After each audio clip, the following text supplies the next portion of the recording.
사소한 일에도 화를 잘 내고 화가 나면 분노를 절제하지 못하는 사람들은 귀신들이 노리는 흔한 유형의 사람입니다. 분노의 원천은 미움과 증오이며 이는 하나님이 가장 싫어하는 성품이지만 그 반대로 사탄과 귀신들이 좋아하는 조장하는 성품이기도 합니다. 혈기내고 잘 분내고 그런 사람들. 미움과 증오는 불평과 짜증으로 이어지며 세상과 부모, 회사의 상사 등 근거 없는 대상에 대한 원망을 풍기하여 삶이 온통 부정적인 생각으로 들어차게 만듭니다. 이런 사람의 특징은 사소한 일에도 화를 내며 혈기를 내어 분을 발하며 화가 나면 이성을 잃고 큰 싸움으로 번지게 합니다. 하나님은 누가복음 8장 1절에서 그 사람은 오래 옷을 입지 아니하며 집에 거하지도 아니하고 무덤 사이에 거하는 자라 고사상에 귀신 들린 자 말하는 거예요. 이런 사람들이 주변에 적지 않습니다. 심지어는 목회를 하시는 목회자분들 중에도 이러한 사람을 볼 수 있는데 뭐 노예에서 교회에서 거단에서 회의를 하다가 자신의 마음이 들지 않으면 사소한 일도 감정을 억제하지 못해가지고 분을 발하고 소리를 지고 싸움으로 번지게 합니다. 물론 화를 내는 것에 다 귀신의 소용은 아닙니다. 예수님도 성전에서 제사용 소나 양을 팔고 돈을 받고 이익을 얻던 장사꾼들에게 화를 내기도 하였음을 보면 거룩한 분노도 있으며 부조리와 부패 등의 사회 일각에서 벌어지는 부의한 일에 분노를 일으킬 수가 있습니다. 자녀나 배우자, 친구들 사이도 마음에 들지 않는 일이 생길 수가 있으며 감정을 절제하지 못해 화를 내는 경우도 발생합니다. 그렇지만 이런 사건은 보통 사람들에게 그리 흔한 일이 아닙니다. 1년에 한두 번 생기를 각하하는 일입니다. 그렇지만 툭 하면 혈기 내고 분을 내고 혈기 내는 사람은 대부분의 경우 소리를 지르고 주변 사람에게 공포감을 조성하지만 다른 사람들이 피하고 말리다 보면 그리 큰 싸움으로 벌어지지 않고 끝나곤 합니다. 그렇지만 이러한 사람들이 바로 귀신 노리는 표적이라는 것입니다. 그래서 다른 사람이 옆에 접근하기 좋은 편안한 사람은 성령의 사람이고 옆에 사람들이 접근하는 것에 꺼리다 가기가 싫다 그런 사람은 귀신의 사람이라고 알아야 돼. 성령의 사람 평안이고 귀신의 사람 옆에 사람 괴롭게 하는 거예요. 그래서 자기를 분별하고 고칠 수가 있습니다. 그래서 하나님은 분을 내도 죄를 짓지 말며 해가 되도록 분을 품지 말고 마귀에게 틈을 주지 말라고 에베소 4장 26, 27절에 경고하시는 것입니다. 앞서 언급한 대로 화를 내는 사람들은 마귀 귀신에게 공격할 빌미를 제공할 공산이 큽니다. 툭하면 화를 자주 내는 사람들은 더욱 그렇습니다. 여러분 화 자꾸 내지 마세요. 뼈골에 독이 쌓여가지고 여러분 척수 협착성 디스크 무릎 관절염 목 디스크 심장병 암이 막 생겨요. 이게 다 자기 몸에 독을 만드는 거예요. 하지 마세요. 진짜 그거 정말 자기 몸을 망가뜨리는 거예요. 이런 사람들은 정상적으로 정신을 화를 내기보다는 술에 취하면 화를 내는 본성을 드러내고 나가. 주포 거는 사람들. 적지 않은 가장들이 술에 취한 채 들어와 가족의 욕설을 하고 가재도구를 집어던지며 심지어 난폭하게 폭행하는 아버지 때문에 골매를 앓고 있습니다.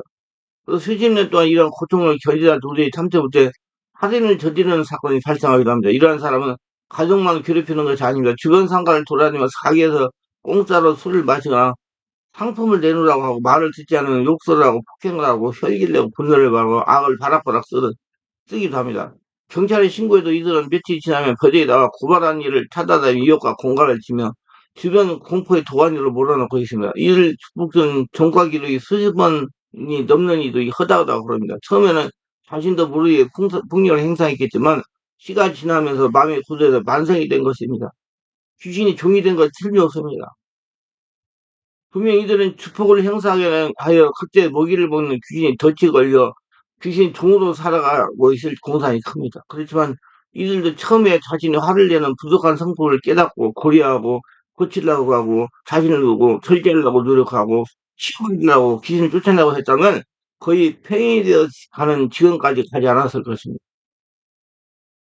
이때 조상들이 술에 취해 화를 달래는 집안은 자손들도 흙마르면 폭력을 행사하는 일들을 했습니다. 세상에서는 이러한 일을 두고 집안 내리기를 하게 하고 어릴 때부터 부모가 하는 것을 보고 배우고 자란 아이들이 커가지고 그걸 그대로 따라한다고 하는 학습이 일어나는 이라는 말도 있습니다.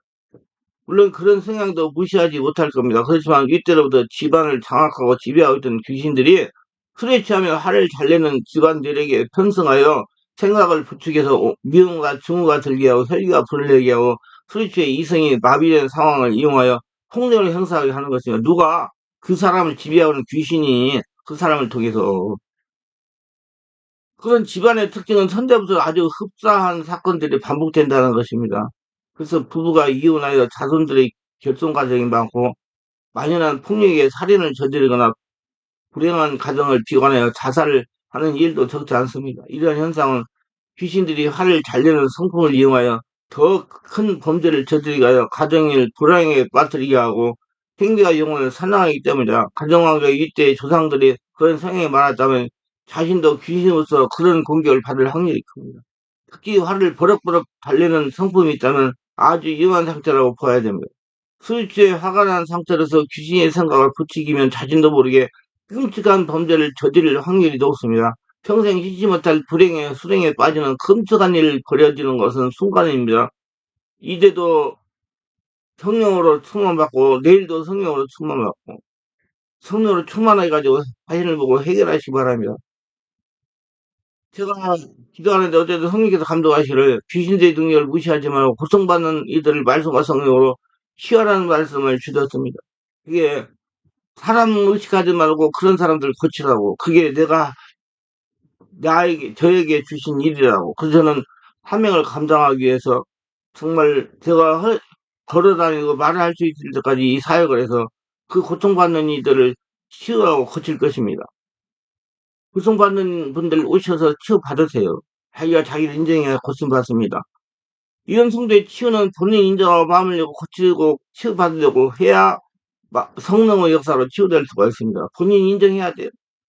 귀신들은 천사 종급으로 사람보다 조금 못하게 창조된 것으로 영적 능력을 가지고 있습니다. 사람들의 마음을 읽어내 생각을 부추기고 약점을 지배해 공격하면 여기에 넘어가지 않을 사람이 거의 없습니다. 실로 무시하지 못할 경계의 대상이며 일반 성도들은 쫓아내기 버거운 놈들입니다. 반드시 성령으로 세례를 받아야 떠나가는 존재들이요. 반드시 성령의 세례받고 성령의 역사가 같이가는 목회자의 도움을 받아야 좀 더 빨리 정상으로 회복이 될 수가 있습니다.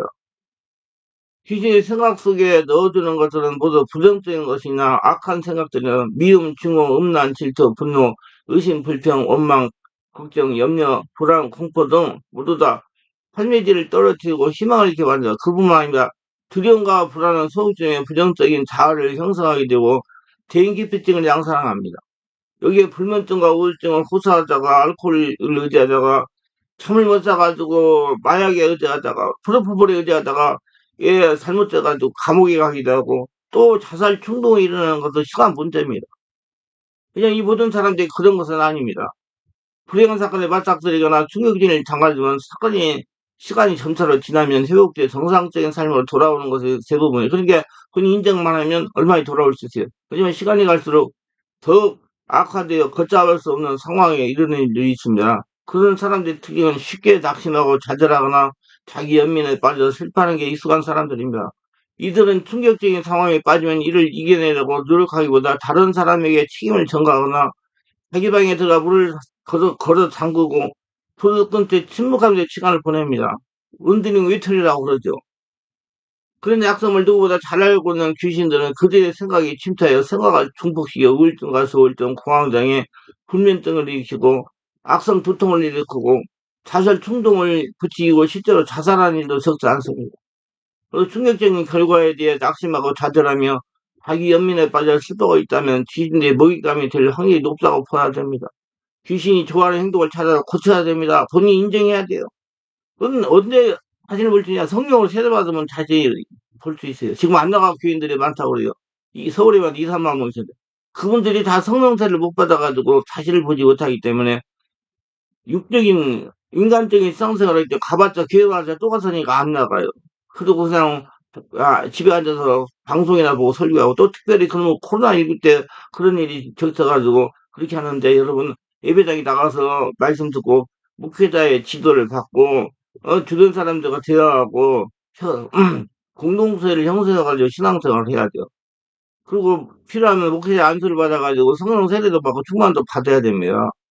그래야지 귀신이 드러나고 인정을 해가지고 고칠 수가 있어요. 그래야 여러분 환경이 바꿔지고 믿음이 자라고 지금 살아서 예수님의 주인 돼가지고 천국을 누리다가 영원한 천국 가실 수 있습니다. 그래서 자신이 성령 세례받고 충만 받아가지고 자신을 보고 귀신이 좋아하는 행동을 찾아 고쳐야 됩니다. 이건 본인이 인정해야 돼. 귀신공격 영구의 능력으로 구분하지만 마귀는 말씀으로 구분합니다. 마귀는 우리의 마음을 공격합니다. 우리 마음속에 귀신이 자신의 생각을 불어넣습니다. 자기 생각도 움직이게 됐어요. 마귀의 생각은 하나님 말씀으로 대치됩니다. 그럼 우리의 마음에 떠오르는 생각을 하나님 말씀으로 점검해야 됩니다. 귀신도 열방 hun성 들리고 그래도 가요. 불도 내리고 그래요. 착각하지 마세요. 귀신 역사, 성령 역사가 잘못하면 똑같다고 볼 수도 있어요. 자기 인정이 그걸 떠나버립니다. 그리고 하나님의 말씀을 많이 알고 또 올바르게 알아야 됩니다. 말씀이 마귀를 이기는 유일한 길이냐. 우리 마음은 전쟁터예요. 치열한 전쟁터. 이 마음을 빼앗으려고 하는 마귀와 뺏기지 않는 우리 사이에 끊임없는 벌어진 전쟁터입니다. 그렇기 때문에 반드시 예수님 그쪽에 일체나서 성령의 지배 인도, 아니면 성령의 말씀을 깨달으면 영의 사람, 하나님과 같은 사람으로 바꿔지려고 노력해야 우리가 보이고 해결받을 수가 있는 것입니다. 그래서 성령 세례받고 충만받아서 그런 귀신이 자신에게 있을 수 있다고 인정하고 다 몰아내고 평안한 삶 사시기를 바랍니다. 기도합니다. 오늘도 저희 설교를 끝까지 시청하시는 분들 축복하옵소서. 구독, 좋아요, 알람 설정, 동의하시는 분들 축복하고 성령 세례받고 충만받아 자신을 정확히 알고 자신의 더러운 역사 인정하고 다 쫓아내고 다 도말해가지고 온전히 천국으로 예수님의 주인을 모시고 살려서 영원한 천국에 입수가서 하늘의 복을 받으며 살아가는 복전자가 다 되게 하소서. 예수님 이름으로 기도합니다.